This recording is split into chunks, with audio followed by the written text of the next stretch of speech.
दुनिया को अपनी ताकत लिया दुश्मन कि उससे छेड़छाड़ का जाम अच्छा नहीं होता। लेकिन रुकिए, हमारे कुछ पड़ोसी देश और उनके सहयोगी चुपके चुपके भारत के खिलाफ नई साजिशें रच रहे हैं। जी हाँ, हम बात कर रहे हैं पाकिस्तान और तुर्की की, जो मिलकर भारत की बढ़ती सैन्य और कूटनीतिक ताकत को चुनौती देने की कोशिश में जुटे हैं। खबरों के मुताबिक दोनों देशों के बीच $1 बिलियन की एक मेगा ड्रोन डील फाइनल होने की कगार पर है, जिसका मकसद है भारत की अजेय हवाई रक्षा प्रणाली को भेदना। लेकिन क्या आप जानते हैं, भारत ने हाल ही में एक ऐसे ऑपरेशन से इनके सारे प्लान को धूल में मिला दिया था, जिसने न सिर्फ दुश्मनों को हैरान किया बल्कि उनकी तकनीक की कमजोरियों को भी बेनकाब कर दिया।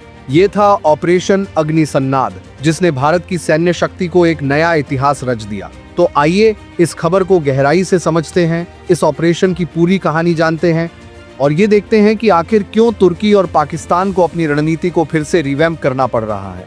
लेकिन उससे पहले, अगर आपको ऐसी गहरी और रोचक खबरें पसंद हैं तो इस वीडियो को अभी लाइक करें, चैनल को सब्सक्राइब करें और बेल आइकन दबाना न भूलें, ताकि ऐसी हर खबर आप तक सबसे पहले पहुंचे। आपका ये छोटा सा सपोर्ट हमारे लिए बहुत बड़ा मोटिवेशन है। 12 जुलाई 2025 को भारत ने ऑपरेशन अग्निसन्नाद लॉन्च किया, जो भारतीय सेना, वायुसेना और डीआरडीओ की अब तक की सबसे एडवांस और सटीक सैन्य कार्रवाइयों में से एक था।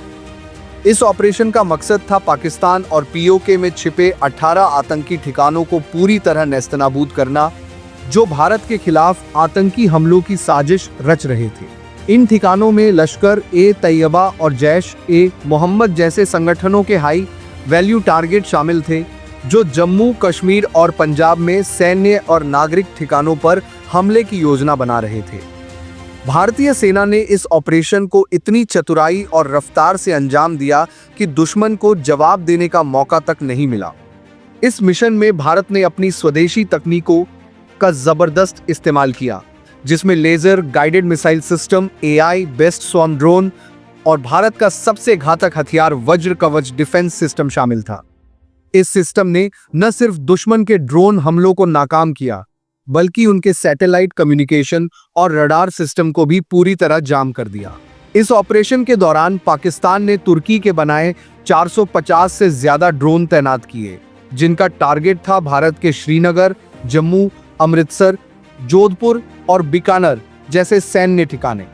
इन ड्रोन में तुर्की मशहूर अकिंसी, अनका एस और करगू 2 ड्रोन शामिल थे, जो हाईटेक सेंसर, मिसाइल और लॉइटरिंग म्यूनिशन से लैस थे। लेकिन यहां आता है कहानी का असली ट्विस्ट। भारत के वज्र कवच डिफेंस सिस्टम ने इन सारे ड्रोन को पलक झपकते ही बेकार कर दिया। इस सिस्टम की खासियत है कि ये AI based tracking, electronic jamming और लेजर बेस्ट काउंटर मेजर से लैस है, जो इसे लो एल्टीट्यूड ड्रोन, मिसाइल और फाइटर जेट्स के खिलाफ अजेय बनाता है। ऑपरेशन अग्निसन्नाद में इस सिस्टम ने 97% सटीकता दिखाई। करीब 380 ड्रोन को मार गिराया गया, 50 को जैम करके दुश्मन के अपने ठिकानों पर क्रैश करा दिया गया और बाकी को स्पूफिंग के जरिए गलत दिशा में भेज दिया गया। कुछ ड्रोन तो पाकिस्तान के अपने सैन्य ठिकानों पर ही गिर गए, जिससे उनकी शर्मिंदगी और बढ़ गई। इस जीत ने न सिर्फ पाकिस्तान को हक्का बक्का कर दिया, बल्कि तुर्की की ड्रोन टेक्नोलॉजी की कमजोरियों को भी दुनिया के सामने ला दिया। खबरें हैं कि इस ऑपरेशन में तुर्की के 5 टेक्निकल ऑपरेटर भी शामिल थे, जिनमें से 3 की मौत की पुष्टि हुई। भारत ने इस जानकारी को संयुक्त राष्ट्र और अन्य अंतर्राष्ट्रीय मंचों पर उजागर किया, जिससे तुर्की की सैन्य साख को गहरा झटका लगा। पहले तुर्की के ड्रोन को यूक्रेन, अजरबैजान और लीबिया में गेम चेंजर कहा जाता था, लेकिन अब रूस, सीरिया और भारत जैसे देशों ने इनके सिस्टम की कमजोरियों को बेनकाब कर दिया है। तुर्की के ड्रोन की हकीकत क्या है, चलिए इसे और डिटेल में समझते हैं। पाकिस्तान ने इस हमले में तुर्की के 3 मेन ड्रोन का इस्तेमाल किया, अकिंसी, अनका एस और करगू 2।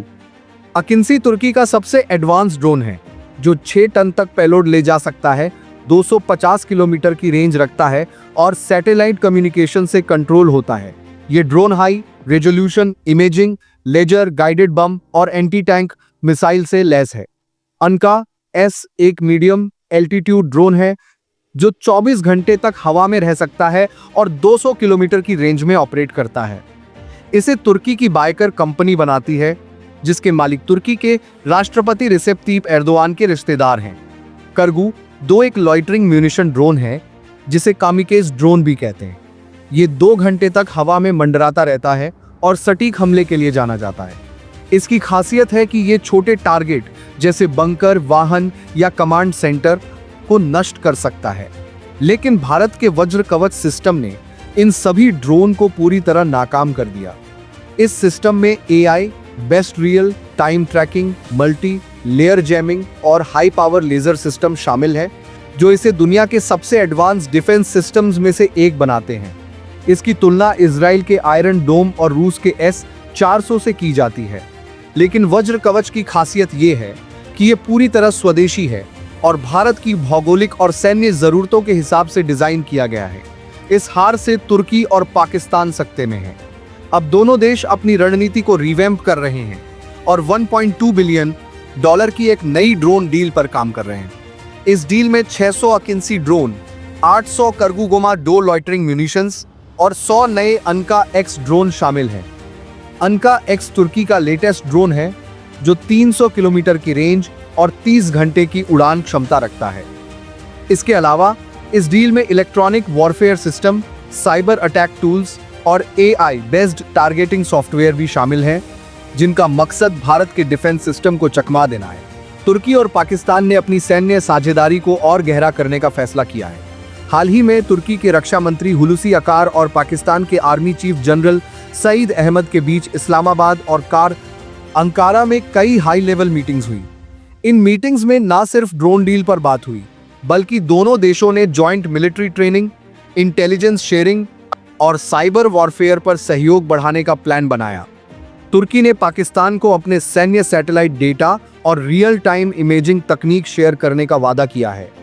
इसके अलावा दोनों देश अपने द्विपक्षीय व्यापार को $8 बिलियन तक ले जाने का टारगेट बना रहे हैं।